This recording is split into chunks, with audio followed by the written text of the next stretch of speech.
Hey everyone, Alpha Eagle here again. Welcome back to my channel. Pray you're all doing well and may God bless you all. I'm continuing my coverage of the very woke garbage show X-Men 97.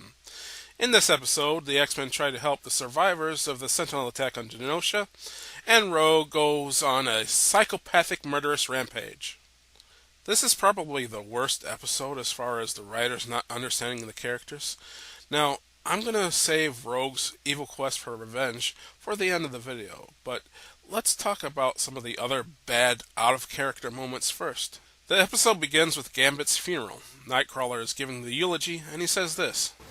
How could Remy, so tuned to potential, fail to see how his sins had made him into a hero?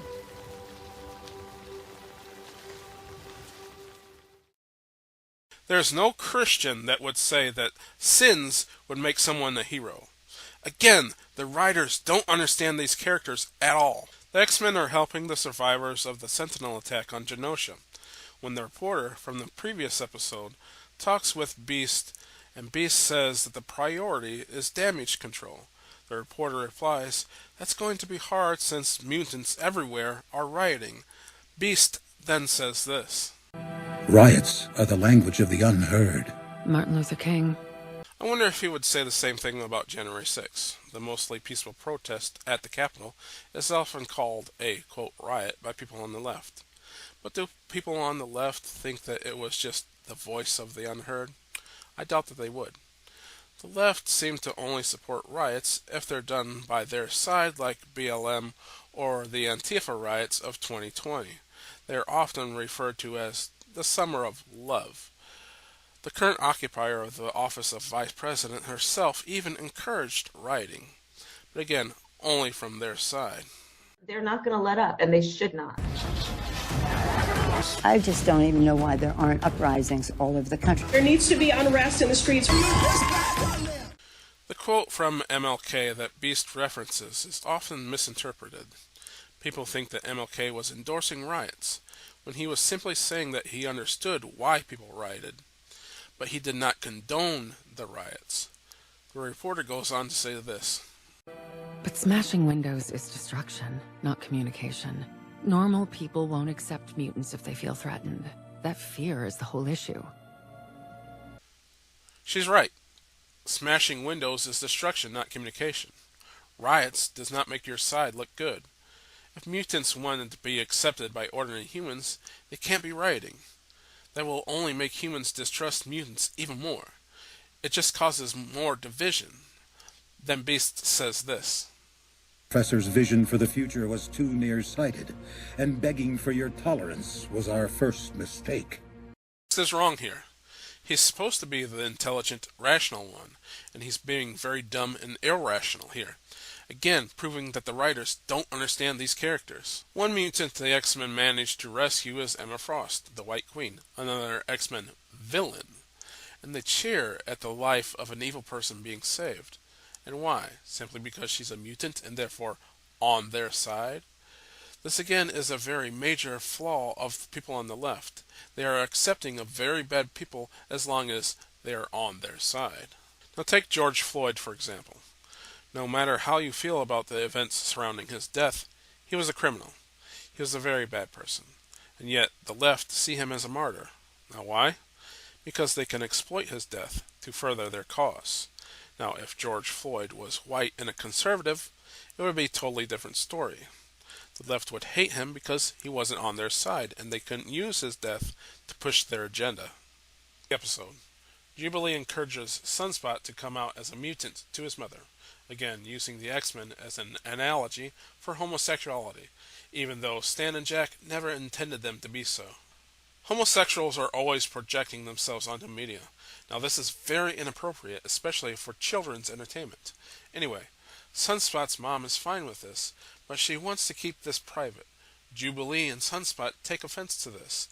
Even when in the first X-Men movie, even Professor X encouraged mutants to stay anonymous. Anonymity is a mutant's first defense against the world's hostility. To the public, we're merely a school for gifted youngsters. Now, sticking with the gay analogy, homosexuals today, for some reason, have a big problem with people who encourage them to stay in the closet. I don't understand why they would have a problem with this. Most people want to keep their sex lives private, but gays today demand that everyone know that they engage in sodomy. It's a problem. Nobody wants to know that stuff. People would be more tolerant of gays if they weren't so out there and flamboyant and insisting that everyone know that they are gay. Now, for example, before he passed away, the voice of Batman, Kevin Conroy, came out as gay. Now, knowing that he's gay didn't change my view of him. I still think he's one of the best actors to play Batman. But if he was one of these flaming gay men who demanded everyone celebrate his homosexuality, I would lose respect for him. That's why being, quote, in the closet, as they say, is actually a good thing. Sunspot's mother. As you can see here, they portrayed her as ethnically Brazilian. Now this is inaccurate. Filmmakers often get the race of Sunspot wrong. Since he's from Brazil, his name is Roberto da Costa, and he often looks ethnically Brazilian in the comics and other media. It's understandable that they would have mistaken him as ethnically Brazilian. I even made this mistake before. As I had said in a previous video, he is biracial. His father is black and his mother is white. Again, the writers of this show don't know the characters, or they simply hate white people and want to erase them from all media. Or maybe both. Okay, I'll get to Rogue's killing spree in a minute, but first, I'm going to skip ahead to the ending. Trask is turned into an organic sentinel, kind of like a prototype for Bastion, and he takes out Rogue, so the rest of the X-Men have to stop him. This is one of the worst parts about the show.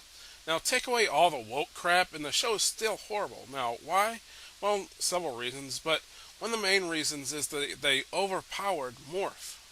The series Morph now has the ability to mimic the abilities of any other character. He couldn't do that in the original series, and that's why he always had a blaster with him. So now, if he can mimic any character's powers, that makes him the most powerful character in the entire Marvel Universe. If he can mimic any power, that means he can mimic the powers of the Beyonder. And for those of you who don't know, the Beyonder is an all-powerful, omnipotent being, kind of similar to Q from Star Trek. In other words, he has the power to do anything he wants. That means if Morph can mimic powers, he can mimic the powers of the Beyonder and do anything he wants. Morph could have easily defeated Trask by simply thinking about it. He could bring Gambit back to life if he wanted to, and this whole series would be over. And that's why you don't OP your characters, folks. And that's why the writers for this show sucks. And it's the same problem that they had with the Amelia Clark character from Secret Invasion. They made her way too powerful. If she has all the powers of all the MCU characters, that makes her unstoppable. There'll probably be people out there who will say, well, maybe Morph can only mimic the powers of other mutants. Well, they'll be wrong. Because, as we've seen already, he has mimicked the powers of Lady Deathstrike, and she's a cyborg, not a mutant. Grant you that he can only mimic the powers of other mutants. Well, he morphed into Quicksilver, attacked Trask, and when his attack failed, Morph just kind of gave up. Why didn't he just try to morph into another more powerful mutant? The question would be, why didn't he morph into a more powerful mutant to begin with, like Apocalypse, for example, or Proteus, who can warp reality? Even if Trask took out Rogue with one hit, why did morph into Quicksilver of all people? Why not someone like Apocalypse? See, if these writers were any good, I shouldn't be able to ask these questions. Bad writing. Let's skip ahead again to the epilogue. We can see that Bastion has kidnapped someone, and to nobody's surprise, Magneto is still alive. Now that's what I meant by bad writing. It's bad because this show is so predictable. I predicted that Chuck is still alive, and now I've predicted that Magneto is also still alive. And as we've seen in this episode, Cable is back, so my other prediction is that he will reset the timeline and Gambit will also come back to life. I don't understand why so many people like this show. If it's so easily predictable, that means that the writing sucks and the show is bad. Now finally onto Serial Killer Rogue. This is the worst thing about this show. Rogue has turned full-on supervillain. And yes, I know she was a villain before, but this ruins all the redemption progress she made so far, and she's back to being a villain again. Now first, she flies her flat butt to a military prison, and she attacks innocent American soldiers for no reason. They did nothing to her. They were just defending themselves from her attack. Now some might say, well, she defended herself from them. Wrong. She is the aggressor. She attacked them first. They are the ones defending themselves. And she possibly killed all of them. Now, to be fair, we don't know if she killed anyone, but the possibility exists that she could have murdered every single one of them. Now, say I grant you that she didn't kill any of them. Well, she at the very least injured some of them. She could have paralyzed some of them. She could have put some in comas. Some might have their limbs amputated. I mean, there is zero chance that nobody was injured. And I have to stress, every single one of them are innocent. She is after revenge on whoever killed Gambit. None of these American military men killed Gambit. None of them did anything wrong to her. And she potentially killed every last one of them. So I ask you, how is this any different than what a villain would do? During her murderous rampage, it cuts to General Ross, and he says this. What do we do, sir? Gentlemen, need I remind you that we're standing in the same place built to hold the Hulk? Our intruder is an unhinged mutant from the swamp. She ain't no...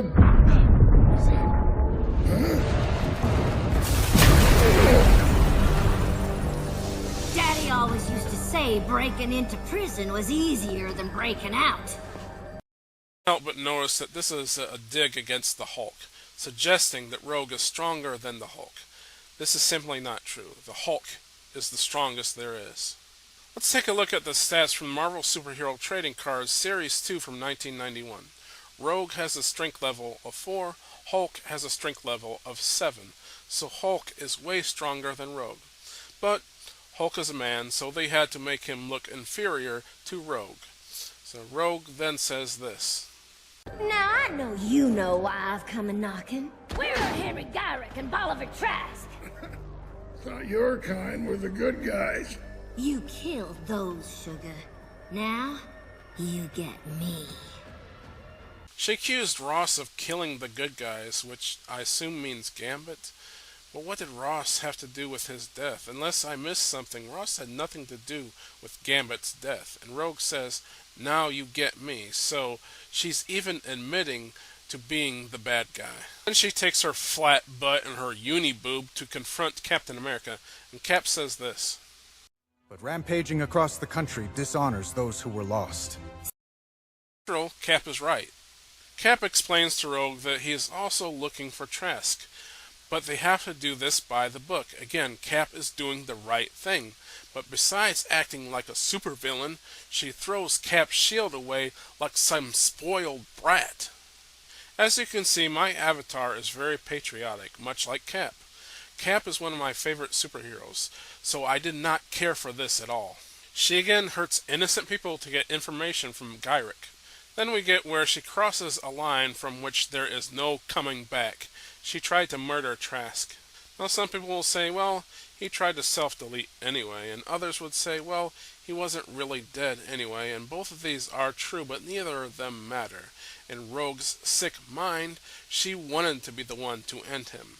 This is psychopathic behavior, and even Nightcrawler and Morph were shocked by her actions. So even the writers know that what she did is abhorrent. So again I ask, how is she not a villain? People say, well, he deserved it because he created the Sentinels. Well, it seems that many people, including the writers of this series, forgot that this happened.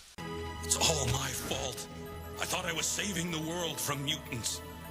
Now I've created something much worse. Something truly inhuman. Silence! I will bring order and peace to the world. This is all my fault.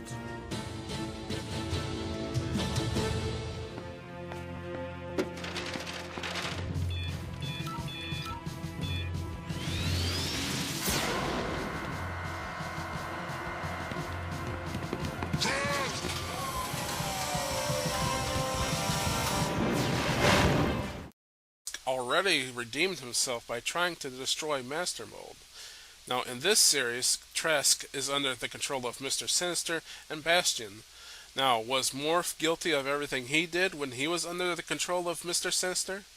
The most disturbing thing about this is how many people I've seen online who took Rogue's side on this, that she's somehow justified. Seriously, people, you need help. These are the same people who think the evil terrorist bigot Magneto was redeemed. Why can these people forgive evil mutants like Magneto or the Hellfire Club mutants like Emma Frost, or what Rogue just did here, but they can't forgive humans like Trask, Gyrick, or the Friends of Humanity? Then I realized something. This is just how sick commies think. Follow me on this one. Commies divide people into two categories, the oppressed and the oppressors. And in X-Men 97, they see the mutants as the oppressed and humans as the oppressors. So when they look at an evil terrorist bigot like Magneto or Emma Frost, who, let's not forget, she tortured and brainwashed Jean, by the way, they see them as oppressed since they are mutants. Therefore, Rogue, being a mutant, can murder anyone she wants, and she still will be forgiven because the commies see her as being part of an oppressed group.